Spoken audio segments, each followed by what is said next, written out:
Hey, welcome back to TML Weekly, Season 2, Episode 21. We just want to do a quick hit tonight leading into the Leaf Avalanche game and talk about the trade deadline and all the stuff that happened and didn't happen and that kind of stuff. Thanks to our sponsors, of course, Don Cherry Sports Grill and Bjorn Hockey. And let's get right back. What did you think, Johnny, of trade deadline day 2025? Listen, our group chat was getting a little aggressive there for a little bit in the daytime. In totality, I am okay with where we are. I really like, in the end, how we got where we are. I like how we got there. But I'll be very honest with you, man. When it was 252 and the only addition we had was Scott Lawton for a first, I'm not going to lie to you. I said, like, why are we doing anything then?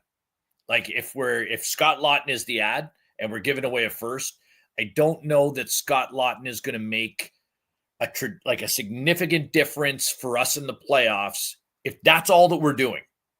Right now, because that's not the whole picture, and Brandon Carlo comes in, it completely changes my perspective on that Scott Lawton deal. That Scott Lawton deal now, I'm a trillion times okay with now, because you've addressed both key areas now, right? If I think, and I don't think I'm talking out of school here. I think we all knew, right? Like you can't go in with Timmins and Benoit or Timmins and Myers or whoever on that last pair. That's going to be trouble for us when we get to the playoffs. Brandon Carlo, I'm not going to lie to you. When that came across the wire, I could not believe that we were stealing him from Boston. And just to cut you off on that, I want to talk about that quickly. I have a different perspective. I like the Lawton deal. A first rounder with this group is hopefully going to be, and it's not next. It's a high second rounder. They don't have one this year. Next year's now goes to Boston, and then the year after that is the one. So 27 first rounder. Okay, I expect that this group, if Tree does what he's got to do, I did that didn't bother me. I like Lawton. Lawton wants to be here. Don't misunderstand my point, John. Don't misunderstand the point. My issue there was during the day that if that was the only move we were making, right, that's not a good move if that's the only move you make. Now that it wasn't the only move that we make, I'm fine with it because there was something to go with it. As it got later in the day, that's where my concern was. I thought if the only thing that we're going to add to this team is a third line depth center who really wants to be here, but really, is there a significant difference between Fraser Minton and Scott Lawton in a 7-game playoff series? I don't know. Maybe there is, maybe they're not. Well, it's experience is what it is, right? Right. But what I'm saying is, though, if that was the only move we made, I'd rather keep the pick myself. I mean, we could debate that all day, and I hear you. I get your point. Where I started to go sideways was when I saw Florida get Marsh. Wow. Right, and I went, okay. I was ready to lose my marbles because if you really look at what they paid for Brad Marchand, it's absolutely nothing. Toronto would have 1,000% been in on that, but I would say this was a player dictated move. I would say Brad Marchand was contacted and said, "We're moving you, right? You're going. Where do you want to go?" And why wouldn't he pick Florida? Right? They're the defending champs. He knows what he brings to the table. They've got a real good, structure there. So I don't think Toronto even had a shot at him, to be honest with you. That's my feeling. So and when you look at Boston, I went in and I took a look at their defensive salary structure, and so you've got McAvoy at 9.5. Lindholm at 6.5, and Zadorov, I think, at a nickel. 6 or 7. Yeah, like that's an expensive pairing, right? Like eventually, like Carlos seemed like he's the odd guy out. And quite frankly, if it's Lindholm or Zadorov or Carlo, I'll be honest, I think I'm probably taking Carlo. He Yeah. leads the team in block shots, which is exactly the type of playoff structure, defensive style that we're going to want. And we've missed for a long time, right? You know, Yeah. like I'm not going to lie to you, John. I came out of that at 3:00, and I thought, man, we've done so much good stuff here. I love it, but, and this is the only but that I have, the most important thing that this team can do from now till the end of the year is win this bloody division.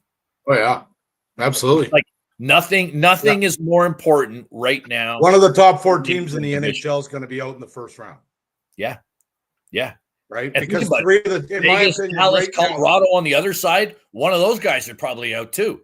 Right. Like it's insane how the upper echelon has really, really made a move.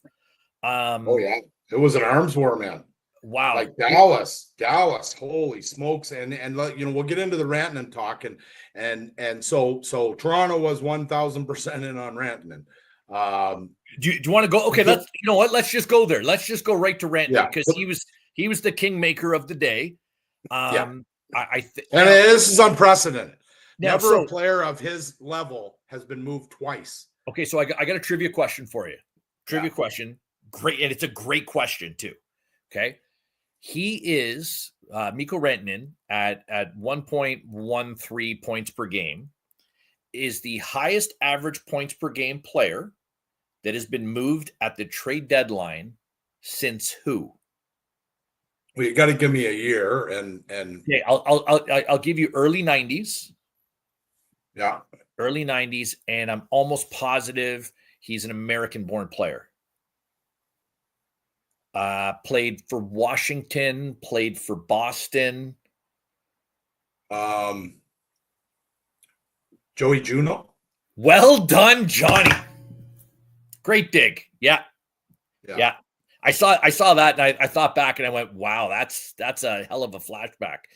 But I mean, you know, he started the ball rolling, so everybody was waiting to see what, you know, Carolina brings him in. Just to recap for our viewers that aren't up to speed on what happened, we get blindsided a couple 2-3 weeks ago, and all of a sudden the Colorado Avalanche moved Mikko Rantanen to Carolina, and Netcast went the other way, and some picks and this and that. Rantanen hasn't found his step there. He probably doesn't want to be there, in my opinion. Definitely. We talked about this the other night. Yeah, they wanted him to sign. The structure that team plays isn't conducive to a player like Mikko Rantanen, right? Yeah, I mean, sure, he's a great player. He could play any structure, but he's we talked about that. So he gets moved there, probably a little bit bitter. Doesn't play great. Had one good game, I thought. Other than that, he's just kind of, I think he knew they want to sign him. His art representatives say, no, we're not comfortable extending right now. We're going to go to July 1st. So then he's up for grabs. Okay. There was probably 20 teams in on him. There would be non-playoff teams trying to figure out what they could do to bring that guy in. But you also have to have him going to sign there, or you're not going to give up those assets. Okay. Toronto's in. So from what I've heard, Toronto says, what do you want for Mikko Rantanen? They came back immediately and said, Mitchell Marner. We want Mitch Marner. So Toronto at that point, this is earlier in the day or even the day before, Toronto then reaches out to Darren Ferris, Mitchell's representative, and says, where are you guys? We want to extend Mitch. We have an offer on the table to bring in another guy that's, could be a good replacement for him. If you're planning to walk, let me know. Now, here's where it gets goofy. Marner and his camp go back, and they have every right to do so. So if anybody thinks that, they pulled a shifty one, they didn't. There's a collective agreement that the players sign and the owners sign. And at the end of the day, he had the right to not go. And it could be a couple of things. I'd like to think it's because he doesn't want to go and he's going to sign here. And that's basically the impression from what I've been told that Darren Ferris and the Marner camp said to Toronto. We don't want to go anywhere. We've said it all along. We want to stay here. Okay. So there's that. Right. So then Toronto says, no, Marner, he won't waive. Here's what we'll give you. Okay. We're going to give you Fraser Minton, Easton Cowan, and 2 first-round picks. Okay. So then Colorado, I think at that point, they ended up getting 2 firsts from Dallas, right? Correct. I think at that point, from what I understand, Dallas's offer was Stan Coven and 1 pick. Okay. So Toronto offers Minton, Cowan, and 2. So then they pick up the phone and call Dallas and say, look, we got a better offer. Right. And and then they upped it to 2. And then Toronto, basically it came down to what Carolina wanted. And they liked the player Stan Coven better than they liked either Minton or Cowan, or they would have gone this route. Well, right. I also heard, though, the other part is they didn't want to play against Mikko Rantanen in the playoffs. That's correct. And that's a possibility of, conference final kind of stuff. So before people start shitting on Mitch Marner, I'm glad he said no. I'm glad he said no, because guess what? He's been their best player this year, right? He's a top 5 player in the world this year, coming off the 4 nations, taste of winning. Good on him for saying, nope, I'm not going. But also good on Treliving for kind of putting it out there and say, hey, you know what? You're replaceable, man, right? If you're going to play this, I'm not Kyle Dubas. I'm not going to get pushed around. I'm not going to get bullied in the media or whatever that they did last time. You either sign here or you don't. Toronto's a desirable place for free agents to come. We can replace you if we have to. At the end of the day, now you've got the 2 pieces that we wanted. Lawton would have been my 3rd choice, but I want you to comment on this too. Braden Shen wouldn't waive to go anywhere. He wants to make the playoffs with St. Louis. There was multiple offers all over the league for Braden Shen, and he's got no trade protection as well. He said, I don't care. We're 4 points or 2 points out of a playoff spot right now. Last time they snuck in at the last day of the season, they won the Stanley Cup, right? And he's a loyal guy. Good on him. Hey, right? Listen, he's doing the Matt Sundin special, right? Like that's what Braden Shen is doing. He's Matt Sundin, and he's saying, you know what, I could go elsewhere, but these are my guys. I want to finish. Yeah, but he has term. That Matt Sundin had no term. I understand, but same theory, same principle, right? Like you could have gone anywhere, right? And like I don't think outside of maybe the guys in the dressing room, anybody believes in St. Louis right now. No, absolutely, no, for sure. But he's got a young family. He's probably but like, and that's what I'm saying. So all of that, throw that aside. Hey, I got to pause for a second. I got a couple special guests here. Just popped in. Maddie, come say hi. Come here. My daughter, Maddie. You know Maddie. I know Maddie. Yep. One of the hockey games in Toronto. So Maddie's in town with her boyfriend Reese for the weekend. Maddie, how we doing? Hi. Good. How about you? Not too bad. I heard Jack had a few snipes today at the game. Yes, he got a hat trick. Yeah, he played well. His sister got to see him play, and he scored 3. And pretty good for a plug defenseman, right? So come say hi. You know what that means, right? You know what that means now, right? It means so clearly. I have to go to all of his games. Clearly, that's exactly what I was going to say. You hit the nail on the head. Jack, way to go, buddy. Happy birthday. Thanks. So I'm going to get, before they go, I want a prediction, the winner tonight and the score. Leafs and Avs. Jack, you're up. 4-3 Leafs. Who gets the winner? Nylander with the winner, 4-3 Leafs. Maddie, what do you got? I'll do 6-4 Leafs. Who gets the winner? Matthews. Okay. We might as well do ours now while what do you got? All right, I'm taking Colorado because this is what he does. Go ahead. You know what? See, just because of your negativity, John, I'm going to go positive. See, like I'm not about the negativity, right? You're trying to breed that negativity. I'm not having it. I'm going to take the Buds tonight. I'm going to take it 3-2, and I'm going to say Scott Laughton gets the winner. Yeah, there you go. That's a good one. I got 4-1 Toronto with an empty netter. And the winner is going to go to, I think it's going to be a defenseman tonight. A new defenseman? Oliver Ekman-Larsson. OEL, okay.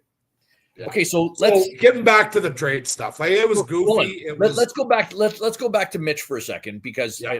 I just want to, because I think we would be remiss if we pretended that there were not underlying feelings in Leaf Nation about Mitch, right?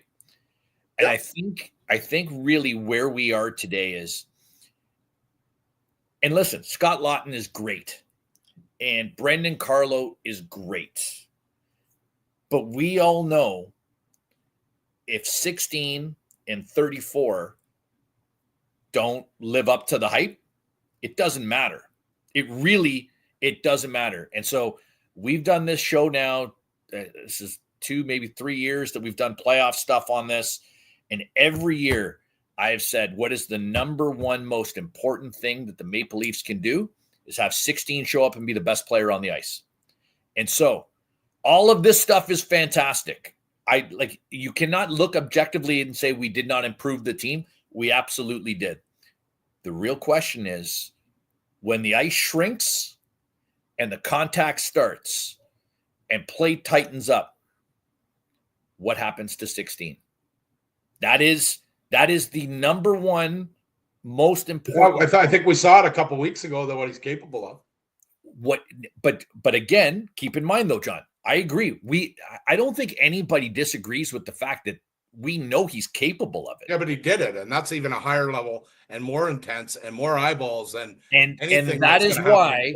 But that is why today I'm sitting here and I'm saying to you, I'm okay that he didn't waive that no trade clause. I would rather, and I'm going to take. Yeah, I am too. Good. I'm going to say it, and I'm going to take some heat for it. But I'm going to say it. I honestly think I would rather have Mitch Marner on my team than Mikko Rantanen. Okay, I that's it. We talked about that the other night for sure. I get it. And I actually, and we do this sometimes. I kind of predicted a little bit of what was happening there, and if you look at the tape from Tuesday night, I said flat out, if I'm Brad Treliving, I'm calling Mitchell Marner's agent, and I said, "What are you doing?" Yep. Because there's going to be a guy named Mikko Rantanen out there, and if we're not getting Marner back, and we can get Rantanen in here and sign for 8 years, different game, and or flip a coin and hope that Marner signs in July, I'm making that trade. I just am. Agreed. But 100%. he has to, So we talked about this Tuesday, which is why But Johnny, this is clearly why you need to watch TML Weekly. Right. We were talking about this. We knew before they did what was going to happen. Exactly. But I like the group. But you know what? To add to your point about showing up, playoffs start for this hockey club tomorrow or tonight. 100%. They start tonight. Because, 100. Yeah. They start tonight. You got 20 left. You want to win the division, you got to be 15-5, 16-3-1. You've got to, because those teams are winning. Those teams are winning right now. It is go time now. And they're winning without that. Florida's arguably best player in Kachuk. And he hasn't played since the Four Nations, may not play again this season. They hope he's back for the playoffs, and they're still winning, right? So what are they going to do when he comes back? So you got to figure out how to play as a group. You got to figure out, the matchups that you're looking at. You got to figure out your PK units and things like that. Bringing in Scott Lawton is gonna help not have to use Matthews and Marner as much on the PK and keep them healthy and fresh for 5-on-5 and power play opportunities, right? It's nice that your best players can kill penalties. It's fantastic. And John, Brendan Carlo is also going to help. Right. Absolutely. And holding guys back 100%.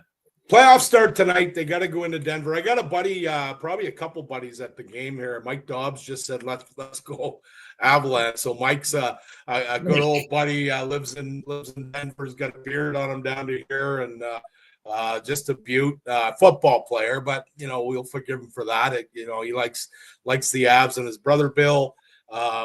Bill runs the facility that the Avs practice at. So right on. Great guys, longtime friends. Both of them played football in Simi Valley, California, and their dad Carl, who he shares a birthday with Jack. ended up he was the coach of the old Simi Vikings. So a big football family, real good guys, and they're at the game. So hi to them. And listen, if you're in Colorado, there's no bigger Deion Sanders fan than me. So go Coach Prime and the Buffaloes, 100%. Yeah, for sure. So you know what? Looking forward, I think it'll be a good game tonight. I think a lot of times after deadline deals, teams kind of come out a little flat, but it's a big test. It's a great way to start. With this new group. But do you know if the two new ones are in the lineup tonight? Both guys are scheduled to play tonight. Perfect. That's good, because sometimes, a lot of times, when a player gets a player that played on an American team or a Canadian team or vice versa, they have a visa process to go through before they can play. But luckily, both in the States. They don't have to go across borders. And so Lawton's going to play between McMatthews and Domi. Nice. And Carlo's going to play on the right side of 44. So nice. Yeah. I'm excited. I think it's going to be a real good test. And then, like I said, I think tune into the games here. This is going to be real good hockey. Craig Berube knows what it takes to win. It's going to be, you're going to see them amp up and they've been physical already, I think, for the team that they have. Watching Matt Nyes drop the mitts the other night. How great was that, though? Too the lefty. That kid can fight too. Whiteclad. He's fought a lot. Telling you, man. And answered the bell too. Oh well, he had to. He came in high last time. But Johnny, how many? So I'm going to say this, and everybody's going to roll their eyes because I'm saying it. How many times have we had to answer the bell under Sheldon Keefe and we didn't answer the bell? Yeah, all the time, sure. All the time. So now it's time to answer the bell, and you know what we did? We answered the freaking bell. And I loved that it was Matthew Nyes. And what I loved even more than it was Matthew Nyes was the response of the boys after the game talking. Did you hear what Morgan Riley said? That is what I want to see from somebody like him. And I thought, when you're getting this, and this is why, and I've said this so many times this season, this is why I really feel like this team is different, right? Yeah. There's a more cohesiveness. There's guys that are backing each other up. There's guys that are. It's called team toughness. And Craig Berube brought it with him. Team toughness. We're not chirping about it. We're showing it. That's why you can waive Ryan Reeves, right? You can waive Ryan Reeves, and if somebody claims him, okay, we got a little bit of salary left. There's enough guys in that room that will look after each other because Craig Berube demands it. Yeah, which is the way it should be. Yeah, and I mean, there's certain things and events in a season or a game or whatever that bring people together, and the ones that I can remember significantly over the teams I've coached or played on over the years is somebody sticking up for somebody else or sticking up for the team, right? That is better than an overtime winner or it's the immediate response. I don't like the stage stuff. We're talking about it afterwards. It's the immediate response. Okay. Somebody gives Matthews a poke. And it's from a guy, John. The response comes from a guy who you don't expect it from. Yeah. Right. That's the best response you can get. And Berube demands it. Yeah. Right. Okay. So listen, we're going to get out of here shortly. I thought we'd end tonight. Let's talk a couple of winners and a couple of losers.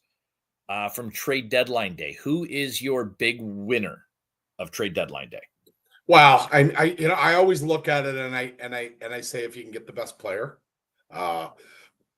if you bring in the best guy and you don't lose too much. So I would have to give it to Dallas. I would have to say Dallas, but I'd give a runner up to Winnipeg. I really like what they did, bringing in two guys that we talked about that we would have liked to come into Toronto, right? So Luke Shen. You add him to that group, and then Brandon Tanton, another depth guy, played there, knows half the team because he played there. He came up with Lowry, so he couldn't wait. I saw his interview; he couldn't wait. He's excited. So I think Winnipeg's the best team in the National Hockey League, and then you've got probably Dallas, Toronto, Florida, Colorado are knocking on the door. Edmonton was the big loser. I agree. They can't rely on those two young men to carry the team on their back. They needed to look at a goaltender. Stanley Bowman said, "Oh, we're going to stick with the wall." Okay, you just and then you have a team that was in Game 7 of the Stanley Cup Final last year, and you go to the deadline and do nothing. Do something. Nothing. So and then the two teams that you got to get through, Colorado and Colorado and Winnipeg, right? Trying to come out of that division, in Dallas, like holy smokes, like you're gonna get a top team in the second or the third round if you get there, right? So if you get there. So listen, I picked at the beginning of the season. I thought Dallas was the team to beat. Yeah. Listen, they're going to get Heiskanen back, and he's going to be like a free agent coming in too, right? Yeah. So like they're not missing a beat. I think I've said all along. I think Jake Ottinger is a top 3 goalie in the league when he's on. So I really like Dallas, but I'm gonna take surprising no one. I'm gonna take a completely different opinion of Winnipeg. I think Winnipeg is a massive loser in this whole thing. Only because, listen, do I like Luke Schenn as a hockey player? Absolutely. I love Luke Schenn. I would love to have Luke Schenn over Simon Benoit on our third pair. 100% I would. Do I like Brandon Tanev? Absolutely I do. I think Brandon Tanev's a fine player. But I look at what everybody else did around them, and I think literally like Colorado significantly better. Dallas significantly better. Vegas, I feel like they're better. And you know what? I've said it once. I've said it 1,000 times. They had to get better to get even close as good as Winnipeg. But listen, like again, 44-16. I'm just telling. Listen, I've said it once. I've said it 1,000 times. I know I might be the only person in the world that feels this way. I don't believe in Connor Hellebuyck. I just don't. Until I see it, I don't believe in him. Every time I've seen him put under big pressure in big moments, I've seen him fall. And until that changes, I really think that Winnipeg needed to do more. So that's my take on Winnipeg. I totally disagree. I think that's fine. There. That's fine. Yeah. The other team who I'm really surprised at, and it's really flown under the radar. I'm quite surprised actually that there's not more press on this. Is Detroit? Detroit, like their big acquisition was Peter Mrazek. Yeah. Like, yeah, and they're I don't know, man. You're right. Like if you're Detroit, you're right there. You are. Prices were high too, though. Listen, I think a lot of teams in that bubble to get into a wild card looked at that and they said, okay, like there's more deals out there. Columbus added ownership, yeah, but I'm just saying. Sometimes depending on what you want to add, is the juice worth the squeeze? Because we're probably going to get these guys in the first round, and they're going to smash us even if we get that guy. Yeah, we're going to get pumped regardless. So fair enough. Yeah. And but you're going to get a couple of gates out of it, and that's I don't know, 8 million or 12 million or whatever the number is. Fair enough. But I was actually surprised. I thought Detroit would be significantly more active than they were. So prices were high. I thought the prices were really high. But it was exciting. It was riveting. It was like the Brock Nelson that happened. Like shout out to Lou, because Lou got a king's ransom there for Brock Nelson. And I remember when I saw that come through and I thought, Jesus, am I glad that we did not pay that for Brock Nelson? Yeah. So can you imagine him now with Nathan? The speed. That's that's the thing though, right? Like when you're paying that, are you paying that and how does he fit? And is that worth more than, elsewhere and all that kind of jazz? So listen, that is our review for trade deadline.